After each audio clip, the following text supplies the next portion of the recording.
안녕하세요. 투자식가자 김PB입니다. 애플 창립 이래 최대 위기라는 주제로 오늘은 좀 말씀을 들어볼게요. 원래 이제 저 같은 경우는 항상 국내 기업들을 위주로 말씀을 드려왔는데 오늘은 이례적으로 애플을 한번 말씀드려볼까 합니다. 애플은 시총만 4,500조 원 수준이고 이게 제가 말씀드리면서 놀라운데 무려 삼성전자가 14개 정도 있는 수준의 엄청난 대기업이에요. 워렌 버핏 형님 최근에 또 은퇴하셨는데 버핏 형님이 한때 포트폴리오의 50% 정도 수준을 집중 투자하기도 한 이런 회사입니다. 근데 요새 애플이 옛날 같지가 않습니다. 특히 여기 애플 투자하시는 분들도 많을 텐데 아마 우려하시는 부분들이 오늘 방송에서 대부분 나오지 않을까 싶어요. 자, 일단 미국 증시의 시가총액을 탑 10을 나누면은 원래 애플이 1위였거든요. 근데 요번에 3위로 쭉 떨어졌습니다. 떨어진 지도 꽤 됐어요. 마이크로소프트랑 엔비디아에 이제 밀려가지고 3위로 쭉 떨어졌는데 시총 1위를 꽤나 오랜 시간 동안 지켰기 때문에 이게 좀 약간 충격적입니다. 시총 1위를 뺏겨버린 데다가 심지어 3위로까지 밀려났어요. 그래서 조금만 더 있으면 뭐 다른 기업에도 더 따라잡힐 정도 수준인데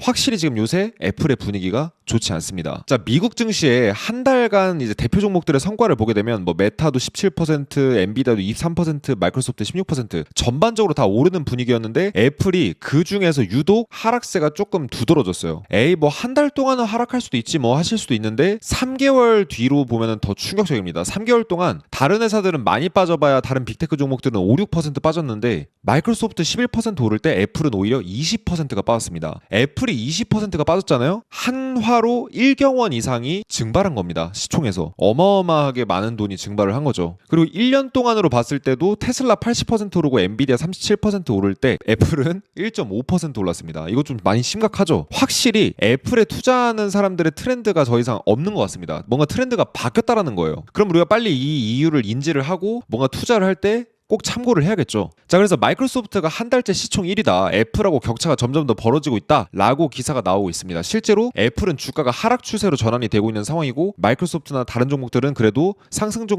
추세를 유지해 주려고 하고 있는 상황이거든요. 그럼 둘 중에 하나겠죠. 다른 데가 호재가 더 크거나 애플의 악재가 있거나 둘 중에 하나일 겁니다. 그렇다고 한다면 애플이 지금 이렇게 약세를 보이고 있는 이유가 뭘까요? 자, 여러분들도 다들 아시겠지만 최근에 워렌 버핏 할아버지가 은퇴를 하셨죠. 근데 70년 가까이 동안 지금까지 투자 운용을 하면서 정석적인 전략의 결과물들을 직접 보여주셨어요. 그래가지고 정석대로 투자하면 어차피 끝에는 돈을 번다. 그리고 나처럼 부자가 될 수 있다. 이거를 실제로 몸소 증명한 사람이잖아요. 근데 그런 워렌 버핏이 일단 애플을 상당 분량을 매도한 게 큰 의미가 있다라는 거죠. 왜냐? 워렌 버핏을 추종해서 매매한 사람들이 많은데 워렌 버핏이 갖고 있는 물량의 상당 부분을 다 던졌습니다. 비중을 정말 많이 줄였어요. 그러면 워렌 버핏이 얼마나 애플의 비중을 줄였냐? 일단 4분기 연속으로 매도를 하면서 이제 작년에 상당히 많은 물량들을 매도를 했고 비중에 무려 3분의 2를 던졌습니다. 굉장히 많은 물량이에요. 여전히 워렌 버핏이 창립한 버크셔 해서웨이에서 애플 투자 비중이 상당히 이제 크고 여전히 최대 비중을 차지하고 있지만 애플에 투자했던 투자금의 상당수를 현금화를 했다라는 거죠. 그래서 포트폴리오의 25%만 현재 차지하고 있습니다. 한때는 포트폴리오의 50% 그러니까 절반 이상의 돈을 애플에 투자하기도 했었거든요. 그러면 도대체 버핏 할아버지가 무엇을 받길래 애플을 정리를 했을까? 이게 좀 이제 또 중요한 키포인트가 될 것 같습니다. 자, 지금은 버크셔 해서웨이, 즉 워렌 버핏의 회사인 버크셔 해서웨이는 현금 보유량이 역대 최대 수준을 매 분기마다 기록을 하고 있는데 주식을 무려 10분기째 순매도를 하고 있어요. 즉 갖고 있는 물량들을 30개월째 연속으로 순매도를 하고 있다라는 겁니다. 계속해서 주식을 던지고 있어요. 그냥 매 분기마다 나눠서. 그러니까 현금 비중을 높이려고 하니까 지금 이제 계속해서 매도를 치고 있는 거잖아요. 그러면 어떤 기업을 팔까라고 했을 때 애플이 가장 많은 비중을 갖고 있었는데 뿐만 아니라 애플이 뭔가 투자 매력도가 갈수록 떨어지니까 애플을 선정하지 않았나. 그래서 애플의 지분을 많이 던지지 않았나 이렇게 좀 추정이 되고요. 워렌 버핏은 일단 성격 자체가 가치에 비해서 가격이 비싸지면 파는 사람입니다. 이 회사 가치가 앞만 봐도 10,000원인데 주가가 8,000원에 놀고 있어요. 계속 하락하고 있어요. 신경 안 쓰고 바로 사는 사람입니다. 근데 가치가 10,000원인데 벌써 15,000원까지 가격이 와버렸다. 그러면 분할해서 매도하는 사람이에요. 그러니까 워렌 버핏은 늘 가치를 되게 중요시하는 사람입니다. 그러니까 워렌 버핏이 지금 애플을 매도하고 있다는 건 기업 가치가 뭔가 장래에 그렇게 이제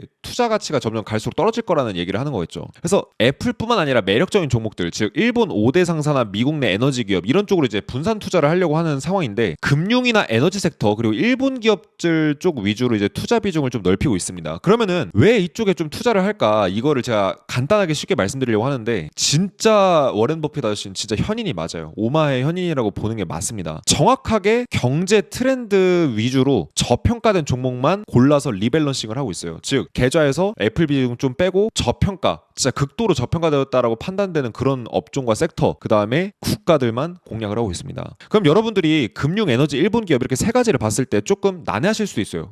일본 기업은 왜 투자하는지 알겠어요. 왜 그러냐? 엔저가 심하기 때문에 앞으로 엔화가 고평가되면은, 엔화가 많이 올라가게 되면 그래 뭐 일본 기업에 투자할 수도 있겠네. 근데 금융기업이랑 에너지 기업은 왜 저평가로 보고 왜 그쪽에 투자를 하는가? 이 얘기가 좀 재밌어요. 제가 왜 경제 트렌드랑 부합하다라고 말씀을 드리냐면, 자, 요 파랑색 진한 선은 성장주, 즉 기술주, 통신, 헬스케어 종목들의 투자 비중을 보여주는 지표고, 요 연한색 파랑선은 가치주, 금융, 에너지, 소재 쪽입니다. 두 개가 정확하게 상반돼서 움직여요. 가치주 쪽이 자금이 빠지면은 성장주 쪽으로 들어가고요. 성장주 쪽에 자금이 빠지면은 가치주 쪽으로 들어갑니다. 둘은 주기를 두고 순환을 하는데 보통 경제 위기를 시점으로 이 트렌드가 바뀌어요. 그래서 2000년 닷컴버블 터졌을 때 트렌드가 가치주 트렌드로 바뀌었었고, 금융위기가 터지고 나서 또다시 가치주에서 성장주 트렌드로 바뀌었었죠. 그래서 지금은 성장주 트렌드입니다. 빅테크나 헬스케어 이런 쪽, 이제 바이오 이런 쪽에 투자하지 않으면 투자 수익을 내기 힘든 이제 트렌드였어요. 그러니까 여러분들이 가치 투자를 하셨다라고 한다면 큰 재미를 10년 동안 못 보셨을 겁니다. 그게 잘못된 게 아니라 그냥 유행 자체가 지금 성장주가 유행이었었다라는 거예요. 이런 걸 분석할 수 있는 기술을 배우는 게 바로 매크로 분석이죠. 국내에 하시는 분들 많지는 않고, 저는 매크로 분석을 좋아하지만 실제로 이런 매크로 분석의 매력을 느끼시는 분들이 많이 없는 것 같아요.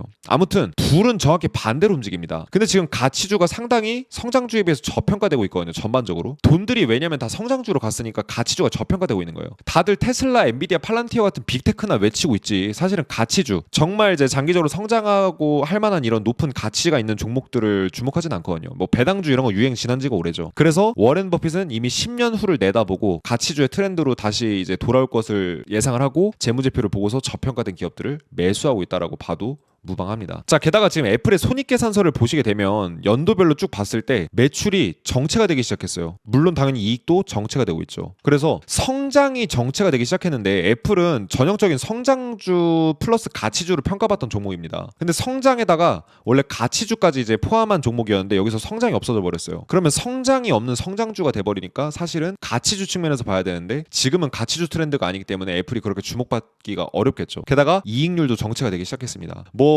비용 효율화를 더 할 게 없어요. 팀 쿡이 지난 10년 넘는 기간 동안 아주 경영 효율화를 잘 시켰기 때문에 뭐 지금 굉장히 극단적으로 효율화돼서 움직이고 있습니다. 그러니까 더 효율화 시킬 것도 없어요. 그러니까 이제 더 이상 뭔가 성장이 좀 정체가 되는 거고, 현재는 게다가 성장주 트렌드인데 성장이 없어져 버렸으니까 당연히 투자자들이 메리트를 못 느끼고 이제 이탈을 하고 있는 거다. 차라리 팔란티어 사자, 이런 분위기인 거죠. 게다가 지금 전반적으로 전 세계 경제 성장률의 전망치가 떨어지고 있습니다. 근데 애플은요, 여러분들, 우리나라 사람들은 잘 먹고 잘 사는 편입니다. 연봉 4천만 원이면 세계 상위 1%라는 얘기가 있더라고요. 그만큼 이제 전 세계적으로 우리나라가 소득 수준이 높은 국가인데, 그런 사람들한테 애플 제품은 비싸긴 하지만 살 수 있는 제품이에요. 하지만 전 세계적으로 봤을 때 애플 제품은 사실 명품에 가깝습니다. 굉장히 고가의 전자기기예요. 그러니까 세계 성장률이 감소하고 사람들이 먹고 살기 힘들면 어때요? 애플 제품도 수요가 감소할 수밖에 없고, 그렇게 되면 당연히 애플 제품에 대한 매출 이런 것도 떨어지니까 애플의 성장도 이제 정체될 수밖에 없겠죠. 자, 게다가 워렌 버핏 형님들 따라서 캘퍼스부터 해가지고 전반적인 투자 회사들, 뭐 피델리티도 그렇고 전반적인 투자 회사들, 운용회사들이, 자산운용회사들이 애플을 매도하기 시작했습니다. 워렌 버핏 따라서 이제 팔기 시작했다. 사실은 뭐 따라서 팔진 않았겠죠. 하지만 상당 부분 참고해서 매도를 했을 겁니다. 미국의 최대 연기금인 캘퍼스부터 각각 뭐 전반적인 뭐 회사들이 수백만 주, 수천만 주씩 매도를 해서 워렌 버핏의 버금가는 수준의 이제 매도 물량을 던졌어요. 뭐 사실 다 합쳐도 워렌 버핏이 판 물량에 비해서는 한참 못 미치긴 하는데, 그래도 상당 부분 물량을 팔았습니다. 근데 사실 애플이 이렇게 오늘날의 이런 어떤 위기를 맞게 됐다라고 볼 수 있는 거는 근본적인 원인이 바로 혁신에 있습니다. 여러분들, 애플은 혁신의 아이콘이에요.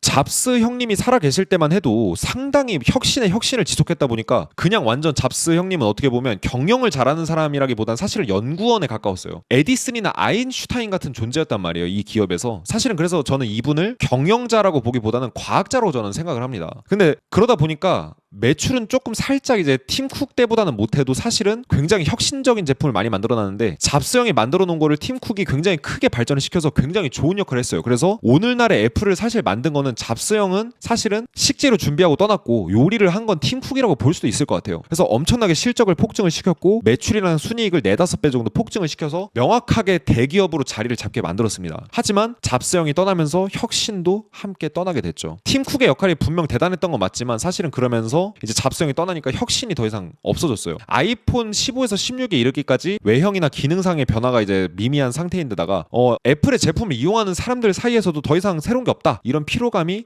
늘어나고 있다. 게다가 혁신보다는 성능을 개선하는 데 집중을 하고 배터리나 아니면 카메라 이런 이제 성능을 개선하는 데밖에 집중을 안 하고 있다. 그래서 새롭고 혁신적인 제품들로 뭔가 엄청난 구매 욕구를 일으키기보다는 뭐 새 제품 나왔으니까 이번에 바꾸지 뭐 이런 식으로 이제 바꾼다라는 거예요. 그래서 저는 이렇게 생각합니다. 기업은 혁신 아니면 도태라고 생각을 하는데 분명 기업이 지금 애플이 성장하고 있는 것도 맞고 앞으로도 성장을 하겠지만 옛날에 불꽃 같은 성장세 대신에 안정적인 성장세로 이미 이제 진입을 한 것 같고 뭔가 제품 자체에 말도 안 되는 혁신이 없으면은 이 정체에서 나중에는 사양 산업이 돼버릴 수 있는 이런 위험성에 노출이 되어 있죠. 뭐 기관 투자자들이 이걸 모를 리는 없어요. 그러니까 이제 팔겠죠. 게다가 AI 경쟁력이 뒤처집니다. 구글, 마이크로소프트, 메타, 엔비디아 이런 회사들에 비해서 AI 쪽의 기술 노출이 매우 낮습니다. 그래서 애플 인텔리전트라고 공개를 한 것도 출시 연기, 일부 모델만 지원, 그다음에 파급력 이런 측면에서 많은 투자자들과 이제 얼리 어댑터들한테 의심을 받고 있고, 그리고 다른 어떤 다양한 AI 회사들에 비해서 주도권 자체가 없다. 사실 지금 유행 자체가 AI 트렌드잖아요. 애플이 AI 시장이 이제 좀 버블이라고 생각하고 진입을 안 했다. 만약 근데 AI 버블이 터져버리면 애플은 굉장히 현명한 선택을 한 셈이 됩니다. 하지만 지금 당장 주가가 떨어지는 이유 뭐냐? 투자자들이 더 이상 살만한 메리트가 없다라고 느끼거든요. 그래서 사실 이런 뭔가 지금 핵심 트렌드에 뒤처지면 투자해줄 명분이 없기 때문에 투자자들이 또 이제 매수를 안 하는 이유기도 해요. 그러니까 애플이 지금 AI 시장에서 조금 소극적인 게 현명하냐 아냐를 떠나서 일단은 투자자들의 메리트를 끌만한 요인이 없어서 지금 하락하는 요인이 있다라는 거예요. 그래서 주가가 정체될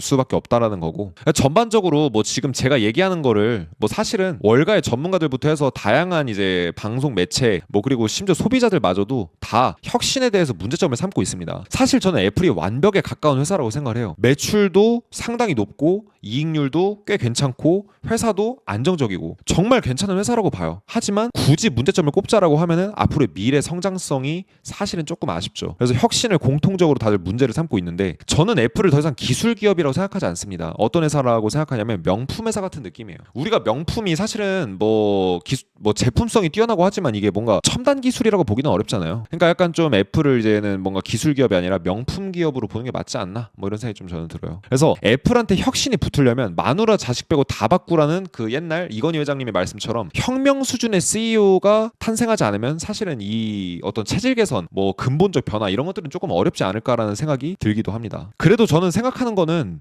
여전히 너무나 훌륭한 기업은 맞다라는 거예요, 애플이. 그러나 하지만 장기적 생존을 위해서는 탈피가 좀 필요한 차례가 오고 있지 않나 라는 생각을 좀 저는 드려보고 싶습니다. 그래서 요번에 제2의 애플이 어떤 회사가 될까, 요거를 이제 찾을 수 있는, 여러분들도 하실 수 있는 월가 펀드 매니저들의 주식 투자 노하우를 한번 공개해드려 볼까 합니다. 그래서 5월 요번에 월말 특강에서는 시장을 무력화시킬 수 있는 주도주 투자법에 대해서 공개를 해드릴 건데 5월 29일 오후 9시에 진행할 예정이에요. 저희 이제 유튜브 라이브 방송에서 진행할 예정이고, 주도주만이 우리한테 투자를 해서 돈을 벌어주는 이유, 상승장 하락장 때도 주도주를 공략해야 되는 이유, 제2의 엔비디아, 애플, 비트코인, 뭐 팔란티어 이런 다양한 주력주들을 찾는 방법을 알려드리고요. 대공황 이후에도 주도주를 공략해야 되는 이유에 대해서 말씀드려보겠습니다. 1577-0471 번호로 월말 문자 보내주시면 되고요. 그러면은 여기 참여하실 수 있는 링크를 보내드리고, 만약에 이게 보내는 게 좀 찝찝하다 하시면은 일시 맞추셔서 라이브 입장해주시면 돼요. 근데 만약에 이 일시를 놓치시면은 라이브로는 들으실 수가 없기 때문에 꼭 라이브 일시 맞추실 수 있도록 저는 번호에 문자 남기시는 거 권장드립니다. 저희가 단언컨대 영업 문자 이런 거 절대 안 보내니까 걱정하지 마시고 일정만 안내 드리니까 걱정하지 마세요. 참여하실 수 있는 링크만 보내드립니다. 그래서 저희 주도주 투자법 5월 월말 특강 많은 참여 부탁드릴게요.